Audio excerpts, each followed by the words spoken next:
The youth today are faced with making many different decisions. One of the most defining decisions a teenager will make happens upon leaving high school. They must decide, what do I want to do and who do I want to be? For some, they may already have the answer to this. I've been able to create a career out of my passion. But there are many that are still trying to discover who they are. To answer the question of who I am, we must first answer the question of what is my passion. My name is Reed Holland and I am a senior at Somerville High. In high school, I discovered a passion for filmmaking. Setting a goal in high school to go into the world of filmmaking as a job has been a driving force in my life. This documentary is not about me though. This documentary is for those in high school who have a passion or are looking to find a passion that could be made into a career.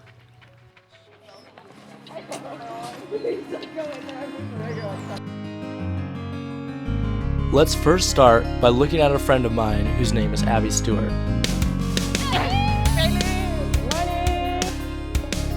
I'm Abby Stewart, and my passion is making people happy. I really enjoy that. I become happy when other people are happy.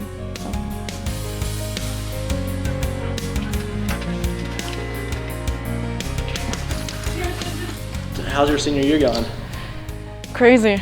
Stressful. Research paper is due today. It's pretty intense, but gotta get through it, I guess, to graduate. Abby is preparing to leave high school, just like any other senior. The world is hers. So I asked her, do you know of a career field that you want to go into that involves your passion? I have ideas, but I don't know exactly how to go about it. Abby is not alone in her feelings of being unsure about how to get a job that involves her passion, or for some people, even finding a passion that they could use in a job. Some argue that high schoolers are still young and that they have time to figure out what their passion is. So I talked to several different people who have shared their words of advice. So my name is Diana Harford. I'm the principal of the Connections Visual and Performing Arts Academy. I'm Carl Dambacker, and I'm editor-in-chief and founder of GoldRushNews.com. Hey, I'm Jeff Johnson. I'm the instrumental music teacher here at Somerville and Connections. My name is David Johnstone, principal of Somerville High School. Hello, my name is Melissa. I'm a sophomore at Somerville High School. My first question was directed toward David Johnstone and Diana Harford. Both are principals of California high schools and have the responsibility of helping seniors prepare to go into the world. The question that I asked them was, what percentage of seniors in high school have a passion and plan on using that in a career? That's not a huge percent. I would say it's probably 15%. Probably 20% or 25% at the most say, this is exactly what I want to major in and these are what my goals are. There's probably another 50% that say, I think I want to do something in this field and this is where I'm thinking about applying. I think my passion, I really enjoy music and I enjoy, the arts and stuff, but I just enjoy making people happy.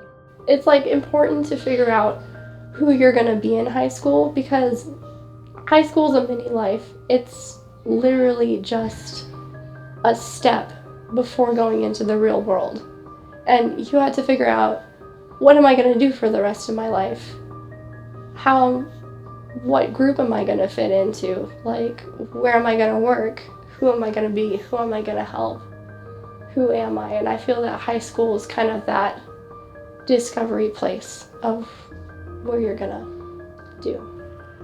So is it important that high schoolers start to discover what their passion is?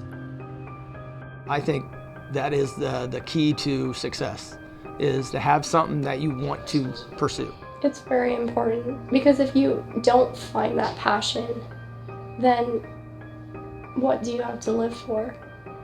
I think it's the saddest thing in the world is wasted talent and wasted passion. if you don't know what your passion is, then how are you going to figure out who you are as a person? It has been made clear through what these individuals have said that discovering a passion in high school is critical.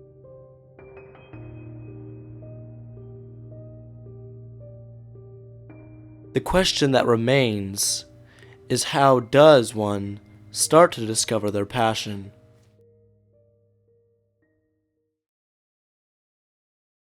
I would go to my high school counselor and say, look, I have some issues in trying to make some decisions on what I should do.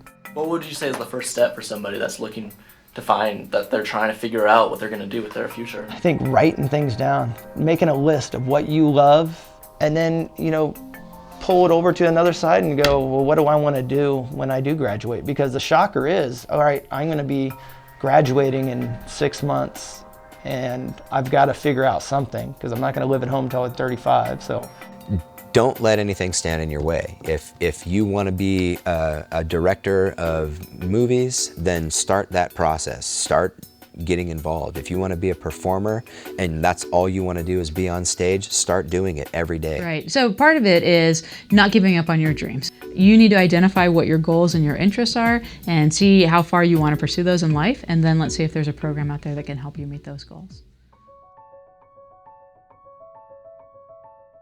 So now that you have determined what your passion is, how are you going to move forward and combat all the trials and the obstacles that stand in your way?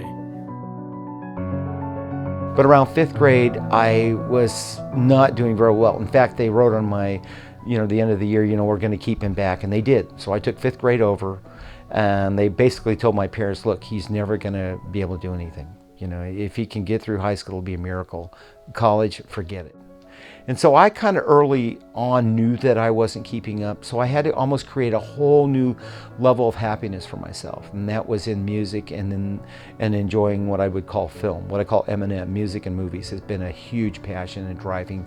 So I created my own world within myself and saw myself in roles of movies and saw myself being a successful musician.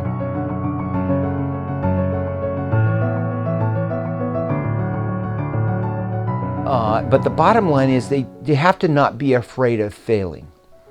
Once I understood that I'm not a failure and that I could no longer be afraid of it, once I realized that failing was really false evidence appearing real, fear, false evidence appearing real, that wasn't true. I could develop things on my own. So it's a multiple working on yourself on a daily basis, and that takes discipline. That's where I would say a student who really wants it, they got to make the decision. That's the biggest word that they need to understand. Make the decision that you will not be denied. Once we make that decision that we are never going to give up and that we are going to do whatever it takes to find our passion, then that's when the fun part comes in. Every morning I wake up and I'm excited to go to work. I'm excited to do what I do. I don't have to go to work. Nobody has to do anything. I get to do this job. When I'm on vacation, a lot of times I am wanting to come to work and do my job. If everybody in life gets to be in a spot where they get to do what they love to do, and you're never dreading going to work. And this is going into my 14th year as a teacher, and I feel the same way about this craft as I did my first year teaching. It's not, or I feel more passionate about it, but it's not gone backwards for me. It's not. So Carl, how does one know when they have found their passion? Well, that you look in the mirror when you brush your teeth or shaving or whatever you're doing and go, you know what, this makes me happy. You could really do any job and make people happy, but you have to go out there and you have to do it.